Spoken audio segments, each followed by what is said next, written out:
E aí, turma, tudo bem? Como vocês estão? Hoje nós vamos falar sobre um tema muito importante que transformou a vida das sociedades nos últimos 200, 300 anos, que foi o processo de industrialização. Mas afinal, como é que começou esse processo aí? Como que houve toda essa aceleração, essa transformação e que contribuiu muito com o processo de globalização e até mesmo de facilitação aí de novos produtos para as sociedades? E também, além dos impactos positivos, também os negativos, como por exemplo, poluição. Enfim, são temas que nós vamos estar aí debatendo ao longo dessa aula. E para nós não nos perdermos no tempo desse processo, é sempre importante olhar para trás e entender o processo histórico de como teve o início da industrialização. E aí, nesse sentido, nós tivemos revoluções industriais que foram importantes, cada qual no seu período e com as suas transformações, que foram sendo incorporadas aí por outras revoluções industriais até os dias de hoje. E a primeira delas acontece lá no século XVIII, principalmente na Inglaterra, né? A Inglaterra ali, ela tem algumas características muito peculiares, muito singulares dela, que é, por exemplo, a questão de ter enormes jazidas de carvão mineral. E o carvão mineral ele foi uma matéria-prima importante como fonte de energia para a utilização do que ia vir a ser as primeiras máquinas a vapor, aquelas máquinas que vão conseguir produzir mais produtos do que a mão humana era capaz, né? Lembrando que toda a produção antes era de forma ainda muito manufatureira, muito artesanal. Então os produtos eles eram mais difíceis de serem produzidos e obviamente que não eram feitos em grandes quantidades. E aí, essa primeira revolução industrial, ela acontece na esteira do desenvolvimento do sistema capitalista de produção. Não é? O capitalismo tem aí suas etapas, começou com a sua etapa mercantil, com as grandes navegações, e aí ele chega na sua segunda etapa, que é a etapa industrial, com algumas transformações significativas, inclusive econômicas e políticas. Políticas, nós podemos dizer aí que as revoluções como a francesa e até mesmo a Revolução Americana de Independência foram importantes para o desenvolvimento da indústria. Os Estados Unidos depois vai se desenvolver melhor com essa questão da indústria, mas o berço da industrialização se dá na Inglaterra, como eu já falei, porque ali existiam enormes jazidas de carvão mineral que são matéria-prima e fontes de energia para as máquinas a vapor. Né? Então James Watts, lá um escocês, inventou aí a máquina a vapor e ela foi sendo desenvolvida, melhorada até que surgiram as indústrias, né? E aí, por exemplo, o que era mais comum era a indústria têxtil ali, na Inglaterra. E uma outra coisa que chama atenção, além dessa questão da burguesia, da Revolução Francesa, é, a Revolução Francesa ela traz então o ideal de igualdade, fraternidade, liberdade. E antes mesmo disso, na Inglaterra, você tem a burguesia em ascensão. O que é a burguesia, na verdade? Né? É uma classe social, né, de proprietários que tornam-se proprietários aí de meios de produção e começam a ascender. E aí você vai tendo algumas transformações, né, daqueles estados absolutistas, né, que eram comandados pelo rei, e para estados mais, como eu posso dizer, liberais economicamente. Então a burguesia começa a se ascender como uma classe social que depois passa a ser uma das principais dentro do sistema capitalista de produção.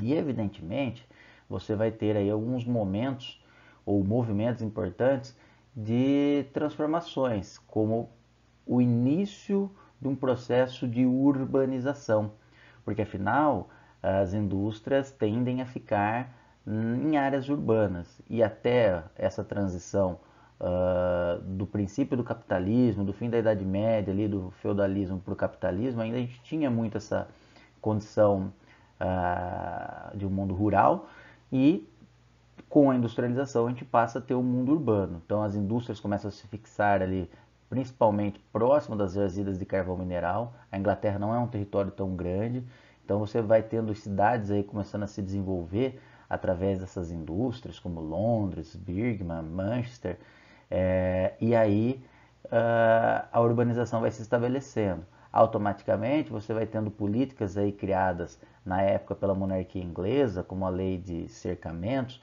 que expulsa grande parte dos camponeses do campo, né, e leva para a cidade, e eles passam a ser mão de obra para essa indústria nascente, principalmente a indústria têxtil. Outro ponto importante que começa a ocorrer nessa primeira revolução industrial no século XVIII lá na Inglaterra e que depois se espalha para a Europa é a questão do desenvolvimento do transporte, né?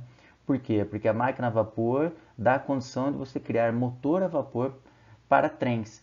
E aí as ferrovias começam a se multiplicar pelo território inglês, posteriormente para a Europa, e aí a industrialização começa a se desenvolver, se acentuar. Então a primeira revolução industrial ela foi importante porque ela é um marco de transformação e de desenvolvimento de toda essa evolução tecnológica que nós temos hoje, né, no mundo completamente globalizado.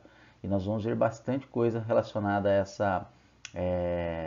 esse tipo de revolução industrial e como ela foi sendo incorporada através de outras transformações e revoluções. Bom, aqui nós podemos ver algumas imagens interessantes do processo de industrialização, como as chaminés soltando fumaça, o que vai levar ao agravamento do processo de poluição e que vai prejudicar o sistema respiratório, vai, enfim, trazer vários prejuízos para a sociedade, e isso a gente sofre até hoje. Nessa segunda foto você tem aqui uma grande massa de trabalhadores, não é? Que são os proletários. E aí o mundo, nesse período, nessa etapa do capitalismo, passa a ser dividido em duas classes sociais, né? A burguesia, detentora dos meios de produção, e os trabalhadores, os operários, né? Os proletariados que vão servir de mão de obra. O que eles têm para oferecer? Mão de obra, perfeito? E aqui, como eu havia dito para vocês no slide anterior, você tem aí o desenvolvimento dos meios de transporte, a ferrovia, que vai surgindo e se desenvolvendo. Bom, mais ou menos uns 100 anos depois, você tem o desenvolvimento da segunda revolução industrial, lá no século XIX. E aí ela não vai ser característica apenas da Inglaterra, não é? Então você vai ter essa revolução se espalhando para a Europa Ocidental, a Alemanha, por exemplo, chegando na América, nos Estados Unidos e também no Japão. Então aqui a consolidação do capitalismo industrial. Começam a surgir novas tecnologias importantes e que até hoje estão aí e são fundamentais para o desenvolvimento das sociedades. Então a ciência começa a se desenvolver de uma forma mais robusta, né? Você vai tendo as universidades participando mais efetivamente, centros de pesquisas e as corporações, as grandes corporações começam a nascer nesse período aí no século XIX. Então, por exemplo, o que não havia na primeira Revolução Industrial e passa a ter na segunda? O aço, a energia elétrica, o motor a combustão, o plástico através da principal fonte de energia da segunda Revolução Industrial, que é o petróleo, não é? Surge o telefone, o telégrafo, a lâmpada. Então, são elementos importantes que vão dar condição para um melhor desenvolvimento das indústrias e uma maior produtividade. Né? Então, a principal fonte de energia da primeira Revolução Industrial lá na Inglaterra, no século XVIII, carvão mineral. Na segunda Revolução Industrial, nós temos o petróleo como principal fonte. Professor, então quer dizer que deixou-se de usar o carvão mineral? Claro que não. Esses outros elementos da segunda Revolução Industrial foram incorporados com os da primeira Revolução Industrial. Né? Mas o petróleo passa a ser o principal, então, e que vai ser aí fruto de disputas geopolíticas, guerras, conflitos ao longo do século XIX, fundamentalmente o século XX e até hoje,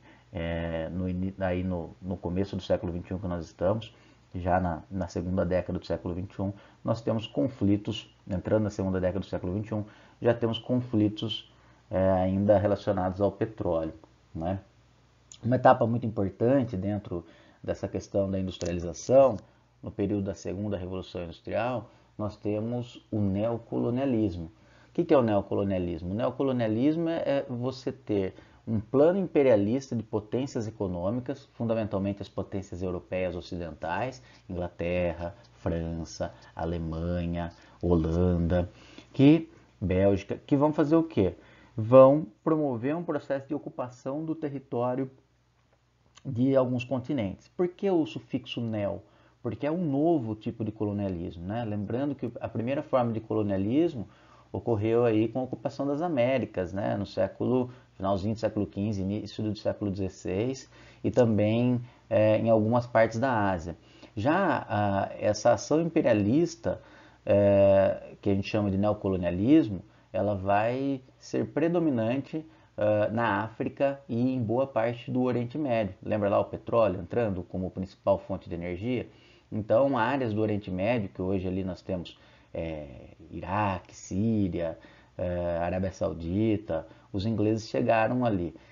E também outras partes, como a Índia, né? A Inglaterra colonizou a Índia por um período, e no continente africano. O continente africano foi muito complicado pelo fato de que, simplesmente numa conferência, ficou conhecida como Conferência de Berlim, entre 1884 e 1885, que esses países europeus simplesmente pegaram o mapa do continente africano e dividiram ao meio.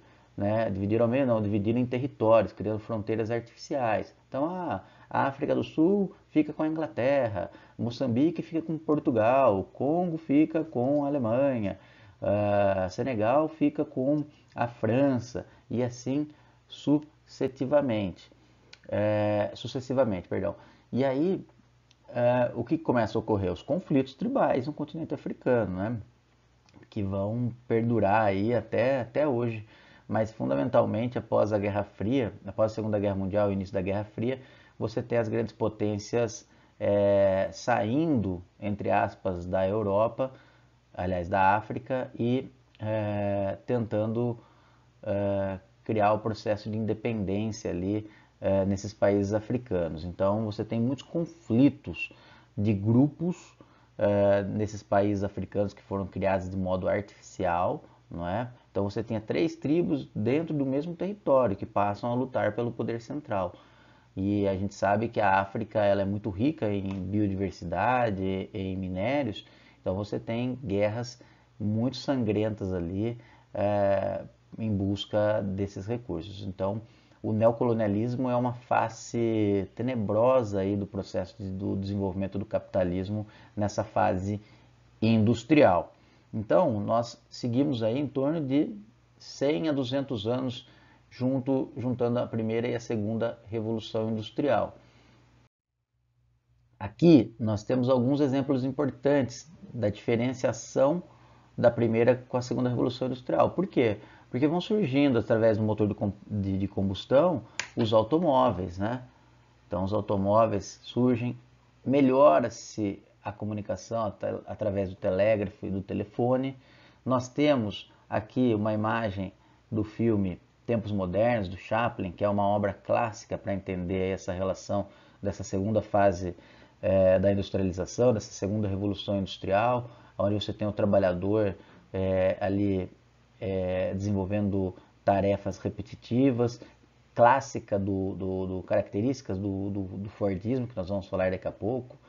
Então, você tem algumas mudanças significativas comparadas aí com a primeira revolução industrial. Lembrando que uma vai acrescentando a outra, né? As características da primeira revolução industrial elas não deixam de existir porque surge a segunda. Então, isso é muito importante que fique claro. Há um processo de evolução do processo da industrialização. Perfeito? Bom, e é nessa fase também, principalmente no final da segunda fase aí da industrialização ou da segunda revolução industrial, que começam a surgir as grandes corporações, como vocês conhecem até hoje, Coca-Cola, por exemplo, não é? E essas corporações, elas vão se transformando em corporações de capital aberto. Então, o que significa isso? elas passam a ficar também subordinadas ao sistema financeiro, aos bancos, que começam a ganhar força e que vão dar origem a um sistema capitalista mais voltado para o financeiro, né? E o que começa a ocorrer? Você já não tem um único dono, você tem uma sociedade anônima, que é chamada de SA, né? SA. E isso começa a fazer com que surjam outras formas de acumulação de riqueza dentro do processo produtivo, não é? Então nós temos, por exemplo, a formação de cartel, que são as empresas que praticam o mesmo preço através de acordos. Daqui a pouco eu dou um exemplo de cartel para vocês. De trust, que são fusão entre empresas, formando o quê? O monopólio, o domínio de um mercado. E isso tem sido cada vez mais comum, ocorreu já a partir do final do século XIX, durante todo o século XX, e até hoje ainda ocorre. Também os grandes grupos formam holdings, que são várias empresas controladas por uma empresa mãe. Daqui a pouco também eu mostro exemplos através de ilustrações para vocês. E também a prática de dumping, que é proibido pela Organização Mundial do Comércio, que é quando você tem uma empresa que tem capital suficiente para produzir e adotar um preço abaixo do mercado, simplesmente para quebrar os concorrentes. Então, se o mercado tem um preço estabelecido aí de um produto, vamos supor, a R$ 10 e varia entre 10 e 12 reais, de repente eu posso colocar esse produto a 5 e aí eu vou ter muito mais compradores, as outras empresas não conseguem vender e aí eu consigo eliminar ela do mercado porque ela não tem condição de produzir mais por não vender. Perfeito? Vamos ver algumas ilustrações sobre cartel, trust e holding. Olha aqui a diferença. Então, esses nomes, eles têm algumas singularidades, ou seja, diferenças. Como que se formam então essas grandes corporações, esses grandes conglomerados econômicos que passam a dominar o mundo? Bom, a holding, elas são empresas financeiras que controlam complexos industriais a partir da posse de suas ações, certo? Então, é uma empresa mãe, que é a A, e aí ela tem o controle acionário, não da produção, tá? Da empresa B, C e D. Já um trust são empresas que vão absorvendo seus concorrentes. Então, eles vão ali comprando e adquirindo, promovendo, então, uma das características dessa etapa do sistema capitalista, que é o monopólio. Nós temos também os cartéis. Os cartéis são empresas do mesmo ramo, então não necessariamente são empresas que são do mesmo grupo, de uma holding, por exemplo, ou um trust. São empresas que são concorrentes, mas para que ambas possam vender, elas se associam para evitar concorrência. E aí elas dividem o mercado. E aí cada um atua numa área, por exemplo. Ou então elas estabelecem um preço igual. E aí esse preço igual faz com que o consumidor não tenha muita opção. Ele vai ter que escolher entre uma e outra porque o preço não varia tanto, não é? E aí isso é muito comum, por exemplo, em postos de combustível. Vou dar um exemplo já para vocês nessa ilustração. Não é? Antes de falar dos cartéis, aqui tem uma ilustração importante para vocês entenderem o que é uma holding. Olha só, quem é a empresa mãe aqui? Nesse caso é a Unilever, né?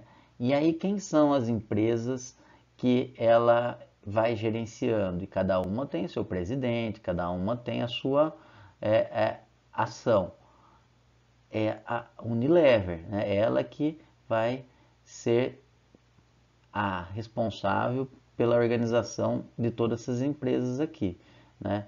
Então todo o lucro no final vem para a Unilever, que detém então todo o poder econômico sobre essas marcas aí do quais estão representadas, como por exemplo Dove, Axe, no caso aqui a Kibon, a Clear, o Xalipton, enfim.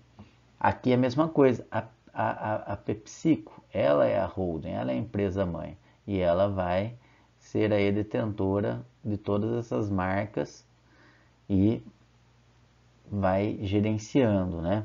Lembrando que as marcas elas vão tendo autonomia, mas elas vão ter que dar resposta, né? Ou a resposta é a lucratividade para os acionistas da PepsiCo. Perfeito? Então isso é como se fosse uma holding, uma empresa mãe. No caso aqui os dois exemplos, Unilever e PepsiCo. Aqui, pessoal, nós temos os trusts. O trust é a forma simples e prática de um monopólio. Então, eu tenho ali uma empresa A que vai se fundir com a empresa B e depois ela vai formar a empresa C. Tudo isso tem que ser regulamentado. No Brasil, nós temos o CAD, que é um órgão específico para regulamentar essas fusões, porque senão pode gerar o quê? O domínio total do mercado por uma marca só.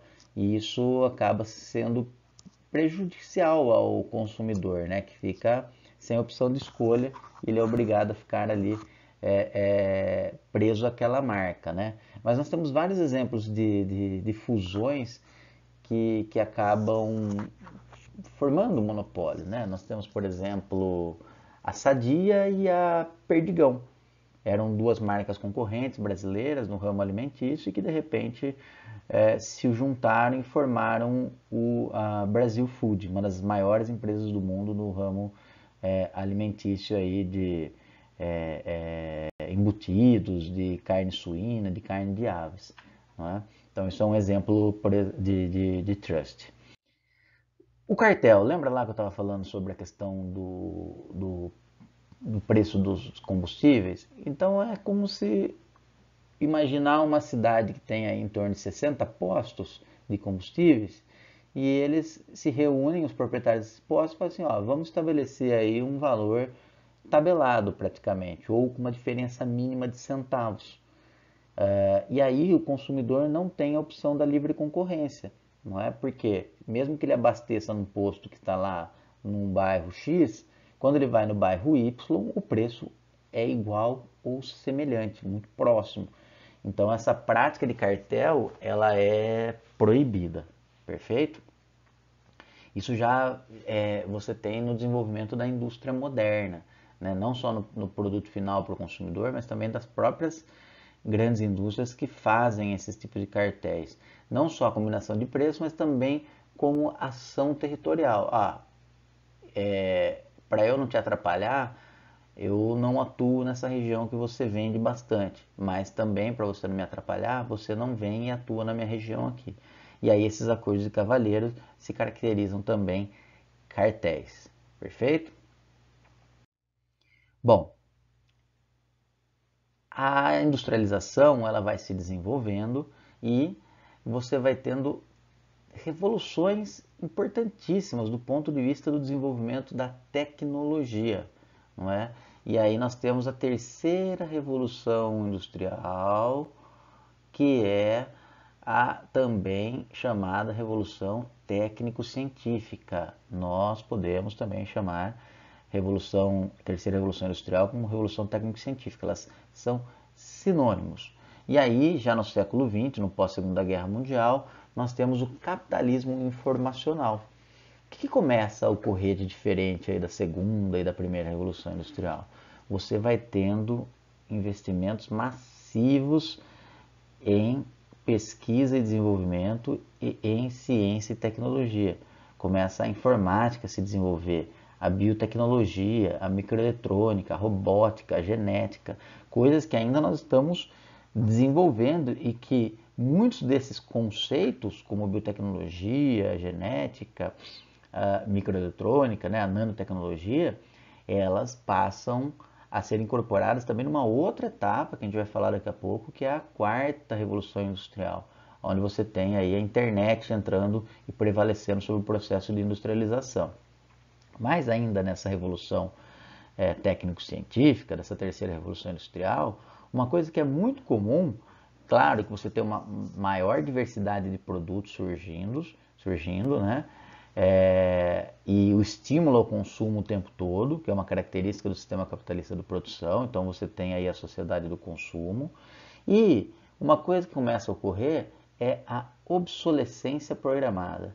O que esse nome esquisito é obsolescência? Obsolescência vem de obsoleto. O que isso quer dizer? Ora, um produto que poderia durar 10, 15 anos, ele dura 2 anos. Vocês devem estar pensando em vários produtos que ocorrem isso. Um exemplo clássico é o celular, né? Aparelho celular. Você pode comprar um celular de última geração hoje em 2020, em 2022 ele já vai estar obsoleto, ou seja, ele já não vai estar mais acompanhando as novas tecnologias programadas para os novos aparelhos celulares que vão ser lançados em 2022. O que isso significa? Que você vai se sentir que está atrasado e não vai querer mais o seu celular e vai querer comprar um novo. Nós somos estimulados e bombardeados a querer o tempo todo estar antenado com as novidades, não é? E também o que acontece? Essa obsolescência programada, que é o mais grave, é que muitos desses produtos eles começam a não acompanhar, não funcionar de acordo com as novas necessidades que vão sendo lançadas. Então o software do celular ele vai ficando mais lento, a capacidade de memória para baixar novos vídeos com novas tecnologias já não dá mais a sustentação, e aí você acha que seu celular está quebrado ou seu celular já não vale mais a pena e aí você acaba querendo trocar e comprar outro. Estou dando exemplo do celular, mas isso pode ser para vários outros produtos. Perfeito?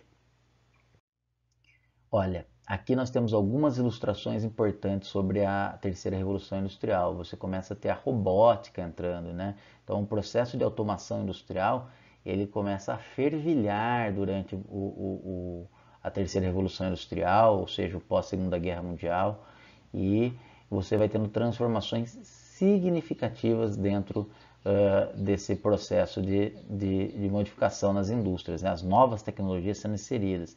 Então aqui a robótica, não é? As ciências aplicadas para desenvolvimento, por exemplo, de biotecnologia, braços robóticos que estão cada vez mais comuns no processo das fábricas, não é? Substituindo a mão de obra humana. E então você vai tendo aí mudanças importantes dentro desse período aí que começa lá no século XVIII com a primeira revolução industrial, se desenvolve para uma segunda revolução industrial no século XIX, começa uma terceira revolução industrial pós Segunda Guerra Mundial, uma revolução técnico-científica no pós Segunda Guerra, e tudo isso com mudanças significativas e importantes, como eu venho mostrando para vocês através desses slides. Bom, nós temos também uma mudança importantíssima dentro de como você tem a organização da produção, ou seja, dentro da fábrica. Como é que eu consigo ter mais produtividade? Que é a lógica de quem é proprietário de uma indústria. Eu preciso ter uma organização científica do trabalho. E essa organização científica do trabalho, ela foi sendo alterada conforme novas possibilidades, novas transformações vão ocorrendo. O que isso significa, então? Que você tem uma relação entre as forças produtivas e as relações de produção, ou seja, entre trabalhador e máquina. Como é que funciona isso? Como é que a gente organiza? Como é que a gente consegue fazer com que um trabalhador possa produzir mais trabalhando com determinados tipos de máquinas ou não? Bom, o primeiro modelo de organização científica do trabalho ficou conhecido como Taylorismo, que vai ser aprimorado pelo Fordismo. Então, o Taylorismo, que vem aí da ideia do engenheiro Taylor, que no final do século XIX e início do século XX vai propor uma administração científica do trabalho através do quê? Da especialização do trabalho. Como que eu posso fazer com que o trabalhador, o operário, consiga produzir mais? Então ele vai dinamizando o tempo. O que ele começa a fazer? Cronometrar as tarefas. Então tem tempo para o trabalhador fazer isso. E isso vai especializando a sua atividade, né? Ele não consegue acompanhar, por exemplo, todo o processo da produção. Ele vai produzir aquilo que ele foi solicitado a fazer. Então, por exemplo, apertar um parafuso. Ele tem ali 2 segundos para apertar o parafuso. É isso que ele vai fazer em todo o seu trabalho durante a sua jornada.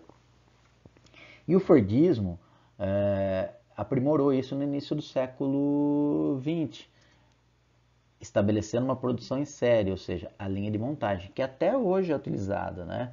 Então, nós temos aí transformações dentro do Fordismo com a evolução tecnológica, mas as produções em série e as linhas de montagem, elas não deixaram de existir. O que o Fordismo traz interessante? Uma produção em larga escala, padronização da produção. E isso fez com que o Ford vendesse muito carro. E aí ele vai elaborando novas possibilidades, como por exemplo dar acesso através de uns salários de condição para que o trabalhador também possa consumir o seu produto. Então essa foi a grande sacada dele. Né? Essa padronização da produção, como por exemplo o Ford T, que foi um dos primeiros carros da Ford, era tudo preto e um formato único, então era padronizado e que dava condição do trabalhador também comprar, né, esses automóveis. Então você tem aí a classe operária começando a também poder consumir, né, porque antes os salários era só para a sua subsistência. Não que isso tenha melhorado significativamente, mas ela passa a consumir de uma forma mais um pouco mais acessível do que anteriormente. E esse Fordismo ele vai ser introduzido nos países que são chamados de NICs, né? Que são os países periféricos, como por exemplo o Brasil, que vai começar seu processo de industrialização de fato lá na década de 30, né? Com a formação dos seus parques, do seu parque industrial na região sudeste do Brasil. E as primeiras indústrias automotivas chegam aqui na década de 50 no Brasil, entre outros países como Argentina, México, os países dos tigres asiáticos, como a Coreia do Sul. E aí você vai tendo o estabelecimento do que ficou conhecido como Fordismo periférico, né? Então o Fordismo ele começa a ser introduzido nos países desenvolvidos lá no início do século XX e depois ele se espalha, nós vamos falar isso daqui a pouco, para os países periféricos, onde a mão de obra é mais barata. Olha aqui, outros exemplos de Fordismo, né? De novo, nós temos o filme clássico do Charles Chaplin, onde você tem toda essa relação de produção em série e onde o trabalhador tem que desenvolver a sua produção específica, né? De um determinado produto dentro da linha de montagem, né? E se ele se perder por aí, acaba atrasando e acaba atrapalhando todo o processo final da produção. Ou seja, esses trabalhadores, eles não têm consciência de como é todo o processo de montagem. Eles sabem fazer algo muito específico que foi a função delegada para eles. Né? Então aqui ó, outra montagem de automóveis. Isso é muito característico então da linha de produção fordista. Bom, e essa linha de produção fordista, que fazia com que o trabalhador ficasse alienado dentro do seu trabalho, ela vai ser transformada ou ela vai encontrar uma contraposição com o toyotismo, que vem aí então, surge no Japão, dentro da fábrica da Toyota, e que no pós-Segunda Guerra Mundial vai propor uma produção mais flexível, com trabalhadores multitarefas. E também, para que não faça com o que havia no Fordismo, enormes galpões de fábricas para estoque de produtos, o sistema, o toyotismo propõe aí então um sistema just in time, ou seja, faz um planejamento e tem o mínimo de estoque. Então a produção ela é feita através do que? Da demanda. Então você tem as encomendas, a demanda e aí é feito então a produção. Esses trabalhadores eles não ficam mais ali simplesmente produzindo uma única atividade. Eles vão estar atuando ali em várias outras funções e vai ser um trabalhador polivalente. E isso é muito característico hoje dentro das indústrias, principalmente nas indústrias dos países periféricos, né? Que você vai ter a partir da década de 80 uma substituição gradual do Fordismo periférico para o toyotismo. Né? Lembrando que nos países periféricos essas mudanças acontecem sempre depois do que nos países desenvolvidos, perfeito? E aí vão surgindo outras formas. A empresa ela vai querendo lucrar cada vez mais. Então ela oferece contratos para outras empresas e vai provocando um processo de subcontratação. Contrata outras empresas para produzir uma parte do automóvel ou de um produto qualquer que seja e também passa a terceirizar. A subcontratação, de modo geral, ela acontece no processo produtivo e a terceirização geralmente nas atividades de serviço. Qual que é a diferença? Bom, dentro de uma subcontratação, eu posso contratar uma outra empresa para fazer o motor do meu carro, né? Então ela produz, pode ser dentro até mesmo da unidade fabril ou fora, depende de como vai ser o acordo. E aí ela vai lá e produz o motor e coloca no carro. Isso é um processo produtivo. Já a terceirização é quando a empresa ela contrata uma outra empresa para atuar na área de serviço. Então, por exemplo, da limpeza da fábrica, da alimentação dos trabalhadores, do transporte. Ou seja, a empresa, a indústria, ela deixa de ter responsabilidade sobre o trabalhador que está ali terceirizado, que vai ser de uma outra empresa. Perfeito? Então isso também é muito comum e ajuda a precarizar o trabalho. O que significa precarizar? Criar uma relação ainda maior de exploração e deixar o trabalhador com poucos ou quase até sem direitos trabalhistas como você tinha anteriormente. Uma linha um pouco mais digna e justa dentro desse processo de organização científica do trabalho ficou conhecido como volvismo. Percebam que todas elas estão ligadas à indústria automotiva, tá? O Fordismo, Ford americano, o Toyotismo japonês e o Volvismo vem da Volvo, né? Que produz caminhões, automóveis e que é sueca. Ela produz, e é muito característico da Suécia uma social-democracia, ela produz uma linha mais humanizada a partir da década de 60. Então você tem uma mão de obra extremamente qualificada, que estuda para desenvolver aquela produção, né? Não é simplesmente apertar parafuso, um processo alienado, entende completamente do processo de automação, atua em células de produção, ou seja, os trabalhadores também se articulam para o desenvolvimento de uma melhor produtividade, não vem só de cima para baixo, ou seja, você tem uma relação mais equilibrada entre os trabalhadores, os engenheiros e a direção da fábrica. E há uma preocupação significativa entre o bem-estar e a participação do trabalhador, né? Então, o que acontece? Obviamente que é muito específico, muito característico da Volvo, isso não acontece no mundo inteiro, né? E você vai ter um alto grau de qualidade e excelência. Por quê? Porque você está cuidando do seu trabalhador e dando condições para que ele entenda como que é o processo de produção, que ele tenha uma boa renda, que ele tenha condição de trabalhar de uma forma mais digna e justa. Então, é o que a gente chama de produção reflexiva.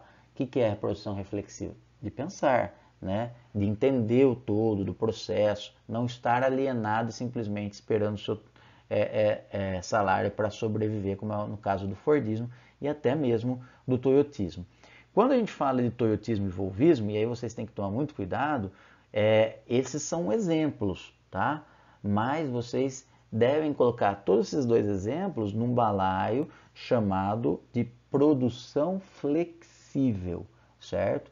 Então tudo isso é produção flexível que vem a alterar toda aquela rigidez do sistema de produção da organização do trabalho fordista. Olha aí alguns exemplos de produção do toyotismo. Ó. Você tem a mecanização, a automação, robôs, braços robóticos. E aqui você tem uma produção do volvismo. Não dá para perceber muito porque são relações mais de uma esfera que na imagem não dá para perceber, não é? Mas é uma linha de produção mais humanizada do que, por exemplo, no toyotismo e mesmo no fordismo. Existe hoje só um tipo de organização científica do trabalho? Não, você tem um hibridismo, dependendo do país, né? Mas cada vez mais você tem um processo de produção flexível, se sobressaindo em relação à produção fordista, né? Que ainda se mantém muito nos países periféricos, com as linhas de produção, né? Com as fábricas produzindo em série, em massa. Diante de tudo isso, nós vimos aí o processo histórico, nós vimos o tipo de organização do trabalho, científica do trabalho, como é que as indústrias elas se distribuem ou como é que as indústrias elas produzem. Produzem o quê? Né? E aí então você tem desde aquela que vai extrair o minério para virar uma matéria-prima ou fonte de energia, até aquela que produz o produto final que nós vamos consumir. Não é? Então, para isso, nós temos tipos de indústrias, esses tipos de indústrias eles vão variando de acordo com aquilo que você vai produzindo. Então, por exemplo, a indústria extrativa, ela vai ser aquela que vai estar extraindo a matéria-prima. Você tem aquelas de bens de produção, que são as indústrias de base. O que são as indústrias de base? Aquelas que vão dar sustentação através de maquinários, peças para outras indústrias, né? Bens de indústrias de base intermediárias. E de bens de capital? Elas vão produzir o que? Máquinas. Elas vão produzir material que vai servir de auxílio para as indústrias de bens de consumo, que são o que de fato chega para nós, porque de modo geral o consumidor, né, a população, não vai comprar um trator, mas o trator ele é fundamental para produzir aquele alface lá na agricultura, um alface, por exemplo, um tomate, seja o que for, né, para arar a terra e tal. Então, o trator é um bem de capital, não é? E o bem de consumo vai ser aquilo que a gente vai comprar no mercado. No caso aqui eu falei do alface ou do tomate, mas pode ser qualquer outro. Não é? E aí, nessas indústrias de bens de consumo, nós temos os duráveis, os semi-duráveis e os não duráveis. Né? Tomate e alface entram nesses não duráveis porque a gente consome ele rapidamente. Daqui a pouco eu vou mostrar algumas ilustrações para diferenciar o que é durável, o que é semi-durável, o que não é durável.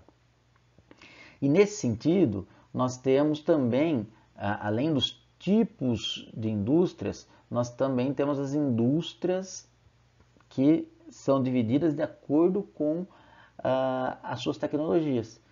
Então nós vamos ter indústrias ainda que não evoluíram, que são aquelas indústrias tradicionais muito características ainda da primeira revolução industrial. Não tem nenhum tipo de tecnologia, é uma produção ainda muito rudimentar. Por outro lado, nós temos as indústrias modernas, que aí já entra nessa produção flexível, nós já temos a introdução de computadores, né, de um sistema mais automatizado.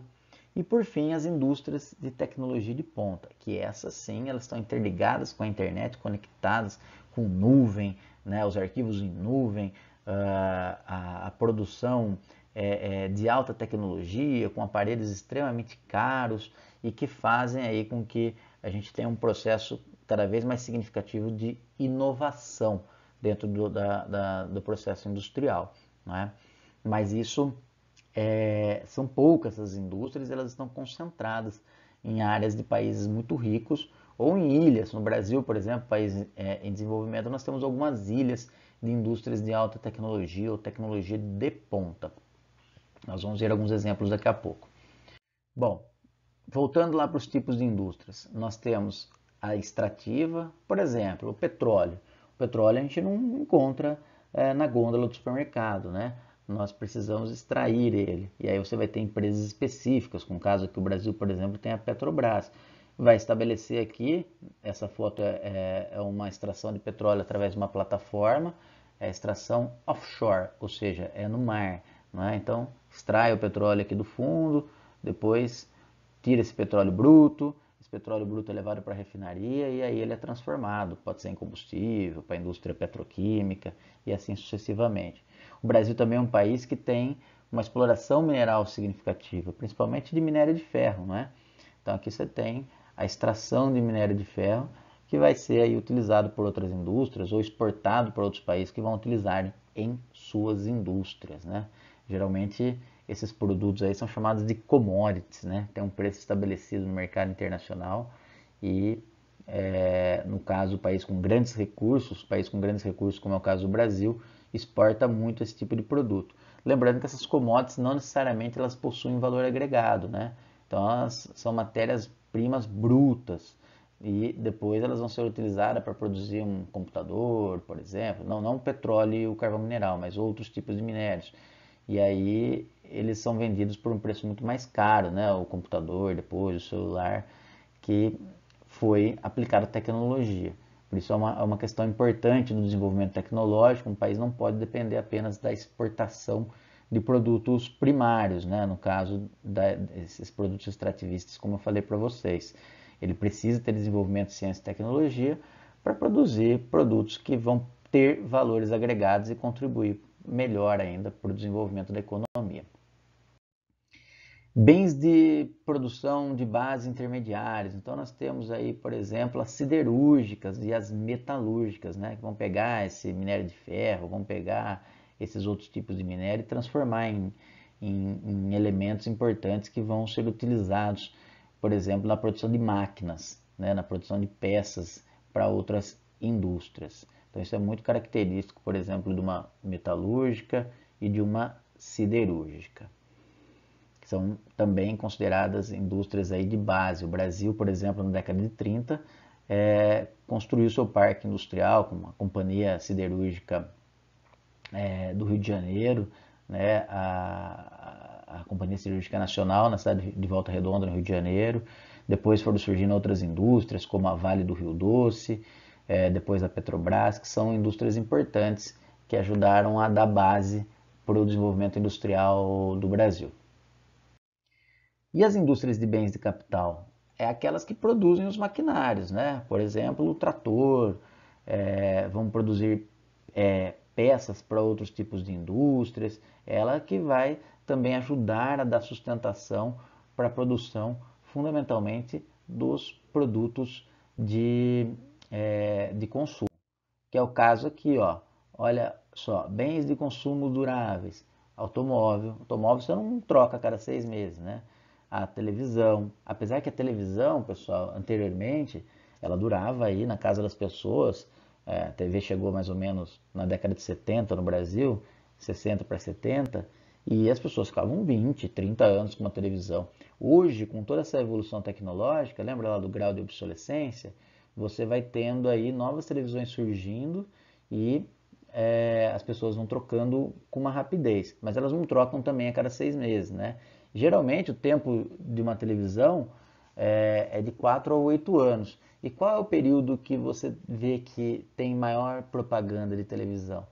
Nos períodos de Copa do Mundo. Então, a cada 4 anos você tem aí uma nova tecnologia surgindo, ou não necessariamente uma nova tecnologia que vá alterar completamente o layout da televisão, mas vão surgindo. Então, vem lá, sai a TV de tubo, entra a TV de plasma, entra a TV de LED, depois vem a televisão de 4K, depois agora 8K e assim sucessivamente. Mas isso entra naquilo que conversei com vocês lá atrás sobre o grau de obsolescência, né? Que o produto ele vai perdendo a sua capacidade, né? Então tem televisão que ainda é analógica, para que todo o sinal fique digital, a pessoa tem que comprar lá um aparelhinho e conectar. Ainda tem essa possibilidade, né? Mas hoje todo o sinal é digital, então quem ainda tem TV analógica tem que comprar um aparelhinho lá. Então são bens de consumos duráveis, né? Uma casa, por exemplo, quando você constrói. Semiduráveis, ó, nós temos cadernos, livros, um chapéu, roupa, tênis, tudo isso é semidurável, ou seja, vai durar em torno aí de 1, 2 anos, dependendo, pode até durar mais. Aí vai depender muito do produto e da média, mas você não vai ficar, por exemplo, com a mesma roupa ali, uma camiseta que dure 5 anos. Pode até acontecer, mas de modo geral você vai estar trocando ela, comprando outra e aposentando conforme o tempo vai passando e ela vai se desgastando. E os bens de consumo não duráveis, né? Que são aqueles que são consumidos instantaneamente, né? Dura aí um prazo de 2, 3 meses no máximo, né? Que eles vão gastando rapidamente. Perfeito, pessoal? Então, essa é a distinção entre os bens de consumo das indústrias. Olha aqui, a indústria calçadista já é uma indústria mais rudimentar, com pouca automação, e depende muito da mão de obra. Aqui você tem uma indústria já mais moderna, com braços robóticos, que vai fazendo as atividades mais difíceis de uma produção, como a soldagem das chapas para elas se transformarem em automóvel. E as indústrias de alta tecnologia, de ponta, que vai utilizando aí materiais extremamente caros e tecnológicos, né? Microscópios, enfim, e vai desenvolvendo aí, através da ciência, produtos extremamente de alto valor agregado. E aqui, pessoal, nós temos a evolução das indústrias, porque é muito comum hoje nós ouvirmos a indústria 4.0, que está ligada aí à internet das coisas. E aí, essa evolução está ligada ao processo histórico que eu disse para vocês há pouco. Indústria 1.0, primeira revolução industrial, você vai ter a mecanização, o tear, né, das indústrias têxteis e a força a vapor, lá no século XVIII. Depois nós temos a indústria 2.0, está ligada à segunda revolução industrial.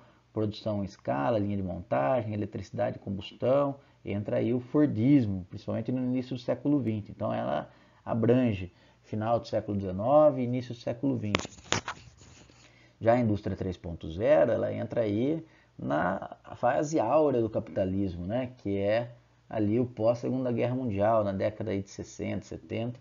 Você tem automação, robótica, computadores, a internet surgindo, produtos eletrônicos, criando uma grande variedade de produtos. E aí a indústria 4.0, que aí vai estar inteiramente conectada com a internet, né? A internet das coisas, a inteligência artificial, e tudo fica muito mais prático e fácil. Bom, agora, depois de entender o processo histórico, depois de entender a organização científica do trabalho, os tipos de indústria, nós vamos ter os fatores locacionais. O que isso significa, pessoal? Os fatores locacionais estão relacionados ao que o local oferece para uma indústria se instalar lá. Geralmente, indústria é sinônimo de emprego, né? Ou era. Hoje em dia já não está mais assim porque você tem esse processo de automação. Mas, enfim, ainda as pessoas entendem que indústria é uma estrutura de relação de emprego. Então, quando chega uma indústria na cidade, todo mundo fica muito feliz, contente, ó, vai gerar emprego, etc. e tal. Bom, além disso, para esses fatores locacionais, eu preciso do quê? O que um lugar precisa oferecer para uma indústria se instalar lá? Precisa de mão de obra, precisa de mercado consumidor para consumir esses produtos, né? Precisa fundamentalmente de leis trabalhistas e ambientais mais frágeis, ou seja, não tão severas como em outros lugares. Você precisa de incentivos fiscais, ou seja, você precisa de que o governo reduza impostos ou até mesmo isente de impostos. Também você pode ter a proximidade com matéria-prima, infraestrutura, geralmente dada pelo governo, e proximidade com instituições de ciência e tecnologia, como universidades, centros de pesquisas, etc. e tal. Agora, claro, se tiver tudo isso daí, perfeito para uma indústria, né? Mas nem sempre vai ter tudo isso daí. Então vai depender muito do tipo de indústria que vai ali se localizar para poder escolher o lugar que ela vai se instalar. Então, tem indústrias que precisam de mão de obra não qualificada. Então, ela escolhe ali e ela vai tentar conseguir alguns incentivos fiscais. Ó, fala, ó, o prefeito, o governador, o presidente, eu vou gerar muito emprego aí. Você precisa me dar, por exemplo, isenção de impostos. E também eu não quero pagar o terreno. Você consegue me ceder o terreno? E aí vai acontecendo as negociações. Tem lugares que oferecem incentivos fiscais absurdos, né? Que praticamente paga para a empresa se instalar ali por conta dessa relação de emprego que não nem sempre necessariamente ela gera esse emprego, certo? E aí nós temos também a questão desses fatores locacionais sendo muito importantes para um processo que se chamou de distribuição das indústrias pelo mundo, que nós vamos falar daqui a pouco. Porque as indústrias, elas surgem primeiro nos lugares de desenvolvimento, né? Inglaterra, por exemplo, depois outros países importantes da Europa Ocidental, Alemanha, França, depois Estados Unidos, Japão, e aí só no século XX ela vem para os países periféricos, né? Os países em desenvolvimento. Nós vamos falar um pouquinho sobre essa desconcentração industrial, mas antes nós precisamos ver o que? O processo de concentração industrial que ocorreu nesses lugares. Bom, como é que as indústrias então se organizaram pelo mundo? Elas se organizaram e como elas se organizam ainda hoje?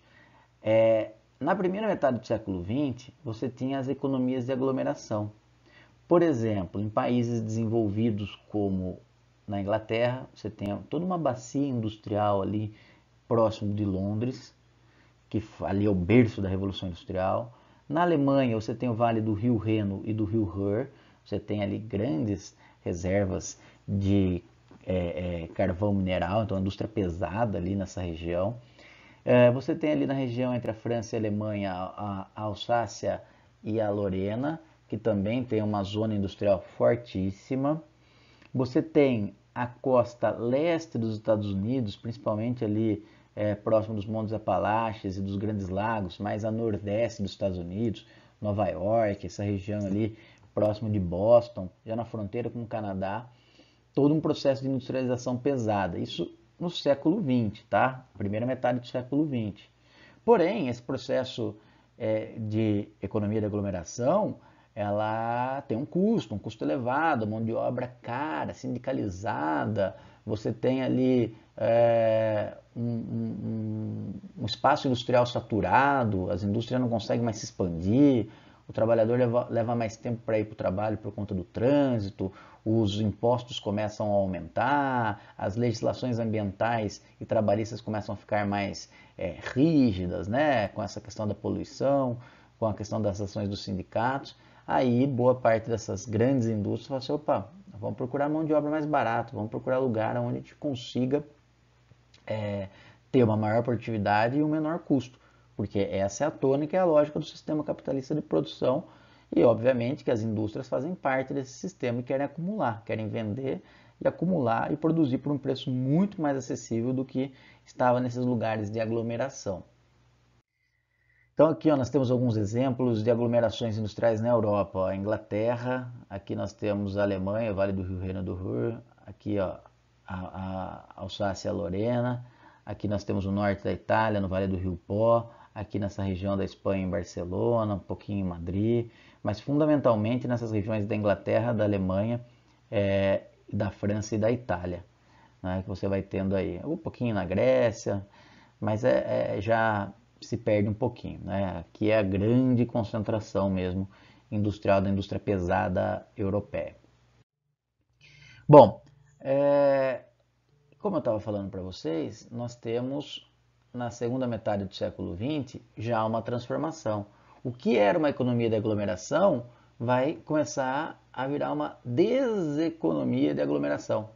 Você vai tendo uma distribuição espacial dessas indústrias pelo mundo, por conta de fatores locacionais lá que eu estava dizendo para vocês. Então, o que vai ocorrendo? Uma obsolescência de plantas fabris, elas vão ficando pouco tecnológicas, difícil de ser transformadas, e aí as grandes corporações começam a tentar construir indústrias mais modernas, com maior produtividade em outros lugares. Também há incentivos de outros países periféricos com programas de substituição de importações. O que isso significa? Há uma atração desses países periféricos para indústrias para que seja produzida lá neles, porque tudo era importado, né? Você não tinha produção. No caso do Brasil, essa política de substituição de importações ocorre no governo de Getúlio Vargas, né? Então você vai ter aí países que vão começar a receber essas indústrias para que esses produtos fiquem relativamente mais baratos para o mercado consumidor local. né? Getúlio Vargas fez isso no Brasil e aí o Juscelino Kubitschek abriu para essas grandes indústrias estrangeiras atuarem no Brasil. Então Getúlio coloca essa política de substituição de importações, fomenta a indústria nacional e depois, na década de 50, o Juscelino Kubitschek, o JK, ele abre para a entrada de grandes corporações, fundamentalmente as indústrias automotivas, né? Que vão produzir o quê? Plataformas de exportação. Atende, em uma pequena parte, o mercado nacional, mas boa parte dos produtos produzidos vão ser exportados para os países desenvolvidos. Quais regiões do mundo, então, passaram a ter esse processo de absorção, de chegada dessas indústrias que estavam nos países desenvolvidos, né? Estavam ali aglomeradas? Os países da América Latina, obviamente que nem todos, mas fundamentalmente aqueles que dão condição, né, pelos fatores locacionais, como Brasil, Argentina, México, dependendo do tipo de indústria, até o Chile. Não é? Nós temos os tigres asiáticos, que na década de 80, 70 e 80 vão ter uma transformação significativa e produzir de uma forma muito barata. Nós temos um exemplo clássico de desenvolvimento capitalista, de transformação de um país extremamente pobre, periférico, para um país melhor desenvolvido, que é a Coreia do Sul, e a região do Sudeste Asiático, que produz com uma mão de obra extremamente barata, aquela região ali da Indonésia, das Filipinas. E aí, então, você tem essas transnacionais, que são chamadas de fábricas globais, que produzem diversos produtos, né, formam as holdings, formam ali os trusts e vão atuar praticamente no mundo todo, nesse mundo globalizado como nós conhecemos, que temos marcas de praticamente todo mundo chegando e saindo das regiões onde você tem um acesso, uma conexão. Não é? Então, atualmente, muitas indústrias vão construir unidades fabris, médias e pequenas cidades. Por quê? Porque mesmo nos países periféricos, você tem, por exemplo, uma concentração industrial. Vamos pegar o Brasil. Boa parte das indústrias automotivas, elas se instalaram aonde na década de 50, 60, 70? Se instalaram na Grande São Paulo, na região do ABC Paulista, Santo André, São Bernardo, São Caetano. Porém, começa a ocorrer também toda aquela questão de dificuldade de produção, né? Como ocorreu nos países desenvolvidos.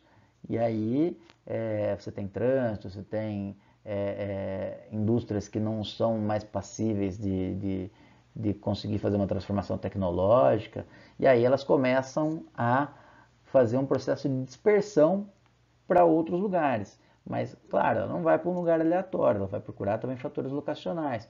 Uma cidade média que tenha condição de absorver aí uma mão de obra, esteja próximo de rodovias. E mais recentemente, até mesmo pequenas cidades de eixos importantes de um circuito espacial da produção, que estejam localizadas próximas de grandes centros, também passam a absorver indústrias. Né? Pega o exemplo da indústria automotiva, que geralmente é a indústria que vai ser de vanguarda, aquela indústria que vai ser a tendência, suas transformações servem de tendência para outros tipos de indústrias. Nós temos aqui, por exemplo, várias grandes indústrias automotivas indo para médias e pequenas cidades. Né? Nós temos o exemplo da Honda de Sumaré, que está muito próximo de Campinas. Sumaré também começou a ficar muito complicado para a Honda, ela falou, ok, então eu vou lá para Itirapina, é uma cidade que é pequena e que está próxima também aí de grandes centros, como a capital paulista ali, no máximo 150, 160 quilômetros, e depois também está próximo do Porto dos Santos, onde eu possa estar ali exportando. Nós temos o caso da Mercedes-Benz, que tem aí uma das maiores produções de carros de luxo. E no Brasil, a única produção de carro premium, né, de luxo, que a Mercedes-Benz produz é numa pequena cidade chamada Iracemápolis, que está próximo de Piracicaba, de Campinas, de São Paulo, e é ali que ela vai atender esse mercado consumidor. Ou seja, os fatores locacionais fez com que a Mercedes-Benz, ou mesmo a Honda em Tirapina, escolhessem se instalar nessas pequenas cidades. Olha aqui os exemplos das transnacionais, como elas se espalham pelo mundo. Aí você vai tendo marcas que são globais, né? Então, vocês podem observar esse mapa aí, vocês vão reconhecer várias marcas do quais vocês já consumiram. E por fim, pessoal, já finalizando toda essa questão do processo de industrialização, nós temos os tecnopolos, que está ligado aí à questão da quarta revolução industrial, né, da transição da terceira para a quarta revolução industrial, da internet das coisas, que são espaços importantes instituídos para que você tenha desenvolvimento em pesquisa, né? Então, o famoso P&D, né, que é pesquisa e desenvolvimento. O que um tecnopolo faz? Ele vai produzir sapato? Óbvio que não, mas ele pode produzir uma tecnologia de uma borracha antiderrapante que pode ser utilizado na indústria de sapato no futuro. Isso ele pode, mas ele não vai produzir o sapato, mas ele vai produzir pesquisa que possa levar ao melhoramento de um sapato, por exemplo, né? Agora, você tem essa alta tecnologia sendo desenvolvida nas pesquisas em institutos e centros de pesquisas, né? Empresas, universidades, que vai facilitar todos os contatos pessoais e institucionais, criando ali o network, né? Tudo muito próximo. E aí, que tipo de pesquisas nós temos ali? Aeroespacial, de softwares, de hardware, de robótica, entre outras, né? De biotecnologia. Então, esses tecnopolos são fundamentais. De modo geral, esses tecnopolos estão instalados aonde? Estão instalados, geralmente, em áreas de países desenvolvidos. Por exemplo, o Vale do Silício, nos Estados Unidos. Mas mesmo em países em desenvolvimento, como é o caso do Brasil, nós temos alguns tecnopolos. Vamos ver alguns exemplos. Aqui nós temos, por exemplo, nos Estados Unidos, a área do Sunbelt, que é o cinturão do Sol, né, que é na costa oeste dos Estados Unidos, conhecido pelo Vale do Silício, que está ali na região da Califórnia, que tem como principal centro de pesquisa a Universidade de Stanford. Então ali, por exemplo, surgiram empresas como YouTube, como Facebook, como Twitter, entre outras dessas plataformas que nós praticamente utilizamos todos os dias. No Japão, que é um país de extrema tecnologia, nós temos também a região lá de Ibaraki. Na Inglaterra nós temos Cambridge, na Alemanha nós temos Munique, em Israel nós temos Tel Aviv, no Brasil nós temos cidades como São Carlos e São José dos Campos, além também de Campinas, e instituições extremamente importantes como a Universidade de São Paulo, a USP, o Instituto Tecnológico da Aeronáutica, o ITA, a Embraer, o Instituto Nacional de Pesquisas Espaciais, o INPE. Na cidade de Piracicaba nós temos o Agtech Valley, que é o Vale do Silício do agronegócio, né? Fazendo uma analogia lá com o Sunbelt, Vale do Silício nos Estados Unidos, mas voltada simplesmente para o desenvolvimento de novas tecnologias para o agronegócio. Aqui nós temos um exemplo, né, de tecnopolos, como o Vale do Silício, e como é um centro de pesquisa por dentro, né? Campinas, por exemplo, está terminando ali de desenvolver um lugar que vai pesquisar micropartículas, que é um centro de pesquisa chamado Sirius.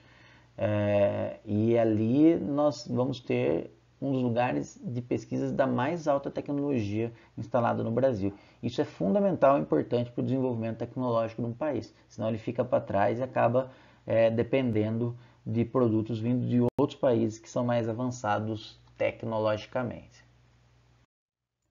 E por fim, nós temos o problema aí da questão ambiental. Por quê? Diante de todo esse processo de desenvolvimento ao longo aí de quase 200 anos, aí, de mais de 200 anos da primeira revolução industrial, nós temos aí um processo acelerado também de problemas ambientais trazidos aí pela industrialização e por esse excesso de uma sociedade de consumo no qual nós vivemos.